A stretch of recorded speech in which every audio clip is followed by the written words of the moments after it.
Pues vaya panorama, Benjamín López, buenas tardes. Muy buenas. Gracias por estar hoy con nosotros en Es Diario. Encantado, como siempre. Y César Sinde, buenas tardes. Buenas tardes. Vaya follón el que tenemos montado, sin duda alguna, ¿eh? Sí, porque yo por más que lo analizo no paro de preguntarme cómo una trampa tan burda, tan tosca por parte del gobierno, hay gente que compra esta mercancía variada. Pero ¿cómo es posible que el gobierno argumente que no sale el apoyo a la subida de las pensiones o a las subvenciones al transporte público porque se ha votado en contra, cuando es un decreto de más de 144 páginas que contiene cosas muy distintas? Y por tanto no da la posibilidad a cada partido político de apoyar aquello con lo que esté en contra y rechazar aquello que no quiera apoyar o aportar sus escaños para eso. Es que es tan simple. Tú imagínate que un día vas como propietario de tu vivienda, vas a la junta de propietarios de tu comunidad de vecinos y el administrador de la propiedad comete la torpeza o la absurdez de hacer un único punto del día en el que vienen 5 medidas diferentes con las que tú estás de acuerdo en 2 pero discrepas en 3, pero solo puedes votar sí o no a todo en bloque. Mañana es que otra vez, César, vamos a ir un momento con Hugo Pereira. Hugo, ¿qué tal? Buenas tardes. ¿Qué tal, Javier? ¿Qué tal, Hugo? Buenas tardes. Mañana otra vez estábamos hablando con César del galimatías que hay formado. Mañana otra vez vuelve a la carga el gobierno con el decreto ómnibus. Ya veremos cuánto de ómnibus es mañana. Bueno, las últimas informaciones que están saliendo es que Pedro Sánchez, el presidente del gobierno, se dará tiempo, dicen fuentes consultadas de Moncloa, ¿no? Pues para arreglar ese lío, textualmente ese lío, dicen desde Moncloa, que ha originado el Partido Popular. Están con ese relato, están con esa tesis que efectivamente, según las últimas encuestas, como decías, Javier, no está funcionando el relato del gobierno, el relato de Pedro Sánchez. Parece que intentan conseguir ganar tiempo, pero desde luego tienen un serio problema. Junts le exige al gobierno, el socio por tanto necesario de Pedro Sánchez, le exige que trocee, que parta ese decreto ómnibus para que solamente se queden esas dos cuestiones en las que sí que hay un acuerdo y una mayoría en el Congreso, en el Parlamento, para sacarlo adelante. Es la subida de las pensiones y es la rebaja del transporte, la bonificación del transporte. Con lo cual, importante problema que tiene en estos momentos el gobierno de Pedro Sánchez, también incluso a nivel de relato, que no lo está ganando, Javier. Bien, no lo está ganando el relato y mañana lo que hay que ver, Benjamín, es cómo se apaña con este decreto, si lo vuelve a presentar tal cual, si lo trocea y si lo lleva finalmente al Consejo de Ministros, que es donde lo tienen que aprobar. Esa es la cuestión, ¿no? Como nos dice Hugo, y parece ser que Pedro Sánchez lo que está es ganando tiempo, no lo va a llevar mañana al Consejo de Ministros, ni troceado, ni en decreto ómnibus, con todas esas medidas. Parece ser, y todo apunta a que no lo va a hacer, que va a esperar, ¿no? Porque la medida, diríamos, más conflictiva, la del aumento de las pensiones, ya no se va a ver su efecto hasta febrero, diríamos, cuando tengan que cobrar la nueva mensualidad los pensionistas. Por lo tanto, desde ese punto de vista, tiene tiempo. Pero mañana tiene un problema. Si lo lleva, tiene que explicar cómo lo lleva. Si lo ha troceado, tendrá que dar explicaciones de por qué no lo troceó en su día y nos hubiéramos evitado todo este disgusto. Si lo lleva como decreto ómnibus, es decir, repitiendo al pie de la letra lo que ya se rechazó, tendrá que explicar cómo espera que se le apoye en esta ocasión y con quién lo va a negociar, porque claro, le echa la culpa a PP y a Vox, pero es que con PP y Vox no ha negociado absolutamente nada, ninguna de estas medidas. En realidad el que le ha dejado tirado ha sido Puigdemont, ¿no? En todo caso, que es su socio desde hace 7 años. Y si no lleva ninguno de los dos modelos, el ómnibus o los decretos troceados, tendrá que explicar por qué no los lleva.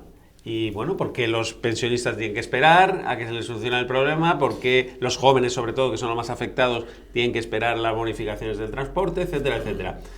Tiene una difícil papeleta mañana porque además, como decía Hugo, el relato lo va perdiendo. Y eso no es que sea opinión de Hugo. Está sustentado en una encuesta que publicaba este fin de semana El Español. Así podemos verla. Que a ver si Jorge nos la pone. Ahí está. El 62% culpa al gobierno del fracaso del decreto ómnibus que subía las pensiones, el 20% al Partido Popular y el 16% a Puigdemont. Claro, y ¿eso qué significa? Si esta encuesta es fiel a la realidad, significa que muchos votantes del PSOE culpan al PSOE de que no suban las pensiones. Incluso muchos votantes del PSOE, porque el 62% evidentemente no vota el PP ni vota... Pero si todos sabemos cómo se prepara un Consejo de Ministros, con las reuniones previas que hay de los secretarios de Estado para preparar los temas, lo que luego se aprueba en el Consejo de Ministros, lo que luego se manda, es que yo no alcanzo a entender por qué, si es necesario subir las pensiones, ¿por qué no se hace un decreto específico para las pensiones? Si es necesario subvencionar el transporte público, ¿por qué no se hace otro decreto ley específico para el transporte público? Y así, un decreto para cada medida. Porque cuando hablamos esto de trocear, yo sé en el sentido en el que lo decís, pero a mí no me gusta mucho usar esa palabra porque implica en cierta manera comprarle el relato al gobierno de que un decreto troceado es menos decreto o es un decreto de peor calidad, cuando lo que es de calidad jurídica garantizada, hablando en términos comerciales, es que un decreto incluya una medida. Donde está claro, hablamos de pensiones, pues un decreto específico para pensiones, y ahí se ve todo detalladamente y pormenorizadamente. César, ahondando lo que tú estás diciendo, es que siendo, diríamos, fieles al espíritu de un Real Decreto, en primer lugar, este Real Decreto no tiene sentido, el ómnibus, también es verdad, porque se supone que está sustentado siempre en medidas de urgencia, porque si no hay otro método legislativo que es el adecuado, presentarlo en el Congreso de los Diputados, no aprobarlo por Real Decreto, sino presentarlo como una proposición de ley en el Congreso de los Diputados, porque no hay urgencia. Ya me dirás qué urgencia tiene regalarle un palacete al PNV. Aunque el PNV, vamos a darle el beneficio de la duda, tiene todo el derecho a ese palacete. Me da igual. ¿Cuál es la urgencia? No hoy le han preguntado... Por lo tanto, hasta el propio método es falso, es ficticio o es inadecuado. Hoy le han preguntado a Feijóo por este tema del palacete específicamente. Ya saben que la cuestión es que el palacete que se le dona al PNV en París, bueno, el PNV argumenta que fue expropiado, que se les expropió en la época de Franco y que ahora se les devolvería. Bueno, pero hoy le han preguntado a Feijóo por el asunto del palacete del PNV en París, si votarían a favor o votarían en contra, si es que esto vuelve a ir metido en el ómnibus, en el decreto de Sánchez. Escuchen. Le quería preguntar si el palacete del PNV no va en el nuevo decreto, ¿tendrá su sí? Mira, en el nuevo decreto hay centenares de cosas que allí se contienen que no van a tener nuestro sí, porque son cosas que perjudican a los ciudadanos. Y en ese decreto faltan muchas otras cosas que benefician a los ciudadanos. Por tanto, el regalo en París a un partido político es evidente que nosotros no lo compartimos, pero tampoco compartimos los derechos que se le dan a los ocupas que no pagan las rentas por el alquiler de sus casas o que ocupan sus casas sin ningún título jurídico válido. No que nos intentan tomar a los españoles, especialmente a los pensionistas, por pardillos, ha quedado acreditado durante esta semana. Pero los pensionistas no son pardillos. Les ha salido mal la jugarreta y les va a seguir saliendo mal porque la paciencia de los pensionistas tiene un límite. Así que menos palabrería vacía y más servir a los españoles. A ver, César, estamos hablando de un colectivo de casi 9 millones de personas que están pendientes desde que se revalorice su pensión. El Partido Popular está queriendo visualizar que ellos no tienen nada en contra de subir las pensiones, incluso están hasta recogiendo firmas por las provincias en favor de la subida de las pensiones, para que quede claro. Y parece que el relato que está saliendo sobre las encuestas no les está saliendo mal. El problema es que si mañana va este tema otra vez y el PP vuelve a decir que no, ¿qué va a pasar después? Pero es que habrá que ver cómo va, porque además desde que el gobierno lo aprobase en Consejo de Ministros pasa un mes prácticamente hasta que ese decreto llega a las Cortes para ser convalidado. Si el gobierno hace un decreto específico de pensiones donde se detallan la subida de las pensiones, la cuantía, etcétera, etcétera, y solo es un decreto específico, ahí al Partido Popular y al resto de formaciones políticas se le da la oportunidad de votar sí o no a una medida concreta. Pero si en el decreto de pensiones yo aprovecho y para meter otras cositas, evidentemente, entonces yo, si estoy de acuerdo con una cosa pero no con la otra, voto que sí a una estando en contra de otra, o voto que no a todo cuando estoy a favor de una de las dos medidas que se mete en el mismo decreto. Es que esto no es serio, es que esto es thrillerismo legislativo. Es que esto es una chapuza, por decirlo más claramente. Entonces, el gobierno hace chapuzas legislativas y consigue, eso sí, colocar el relato a ojos de mucha gente o a oídos de mucha gente de por qué el PP vota en contra de subir las pensiones, cuando no se ha presentado un decreto específico para las pensiones. Se ha presentado un decreto que habla de pensiones y de 55.000 cosas más. Entonces, eso es un thrillerismo político. Y por otra parte, hablando de pensiones, a mí me gustaría que el debate sobre las pensiones fuera más profundo, porque por otra parte, ¿de qué sirve subir las pensiones un 9% si el IVA de los alimentos vuelve al 21%, claro, si nos van a subir el diésel a los pensionistas también, y si además estamos subiendo el gasto en pensiones con la excusa de intentar incrementar el poder adquisitivo de los pensionistas, cosa que a mí me parece fenomenal, pero es que los pensionistas también sufren toda la carga impositiva que el gobierno ha perpetrado en el resto de materias, con lo cual la subida de la pensión no da para afrontar el incremento de costes de la vida provocado por los impuestos que establece este gobierno. Por tanto, si realmente nos preocupa el poder adquisitivo de los pensionistas, de la gente que ha trabajado toda su vida, que ha cotizado y que ha pagado las pensiones a los que en ese momento estaban ya jubilados, y por eso tenemos una deuda con nuestros mayores, que eso es sagrado, evidentemente, pero hagamos las cosas bien. Pero ¿por qué narices? ¿Qué pasa? Que César, es que esto que tú estás diciendo, porque la gente lo entienda, si se sube el impuesto al diésel, claro, quiere decir que cuando llenen una vez el depósito se van a haber comido esos 40 euros que les pueda subir la pensión de media, ¿no? Es que esa es la realidad, por no hablar de la inflación de los alimentos, con la recuperación del IVA, que no iba en este decreto y precisamente por eso volvía a subir el precio de los alimentos, porque no se había prorrogado la rebaja del IVA en algunos de los alimentos más básicos, digamos, de la cesta de la compra, ¿no? Con lo cual, claro, al final lo quieren reducir todo al palacete del PNV. Y el palacete del PNV, en primer lugar, yo creo que no hay que entrar en ese juego, pero si quieren entramos también, porque el palacete del PNV,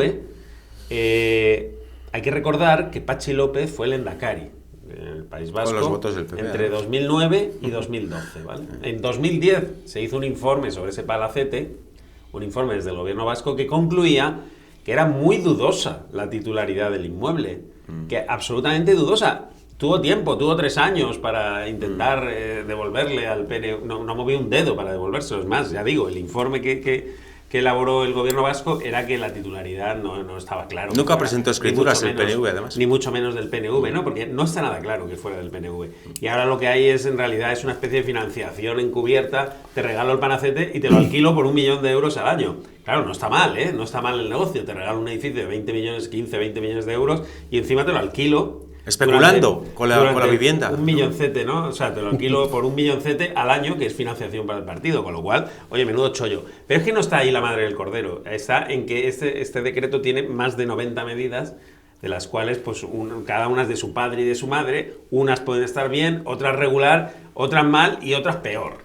Claro. Y claro, no te pueden presentar el trágala de... Y encima cuando no te han negociado ni una de las 90 contigo, no te pueden pedir ahora que de repente el muro ese que ha levantado Pedro Sánchez, le abrimos una puertecita a medida de Pedro Sánchez para que pases y le votes su decreto. Hombre, por favor. Y es que además, como a mí me gustaba tanto de esto, pero yo ayer, ya la semana pasada ya me encabroné tanto con el tema que me metí en el BOE y me puse a leer pormenorizadamente. Y hay una cosa que yo he encontrado aquí que no se habla, porque dice la disposición final primera que se va a compensar a los partidos políticos de bienes y derechos incautados en aplicación de la norma sobre responsabilidades políticas del periodo 36-39 y que eso se modifica para que si los bienes o derechos a que se refieren los artículos anteriores no pudieran ser devueltos total o parcialmente, el Estado compensará pecuniariamente su valor teniendo presentes criterios de mercado. Es decir, que de una guerra civil que padecimos hace 89 años, este decreto ómnibus establecía que se indemnizara a partidos políticos por patrimonio perdido durante la guerra civil de hace 89 años. Y yo me pregunto,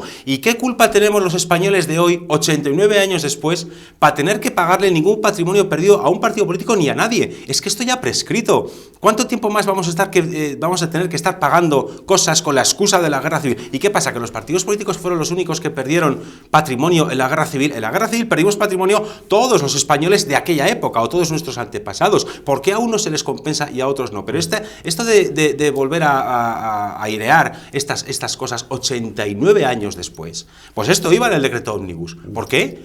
¿Por qué? Porque es un coladero, pues lo mismo que el palacete, es un coladero para los socios.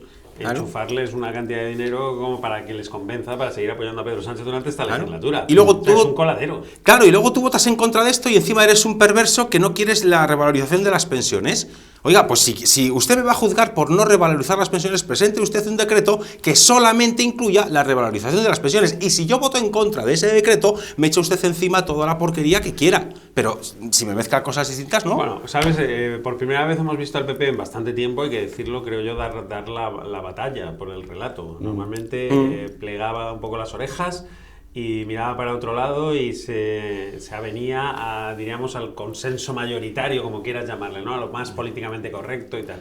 En este caso ha planteado batalla, creo que la está ganando y es que toca plantear la batalla. La batalla del relato. Ese decreto ómnibus no se puede votar a favor por mucho que Pedro Sánchez insista. Vamos a ir ahora con el gran punto...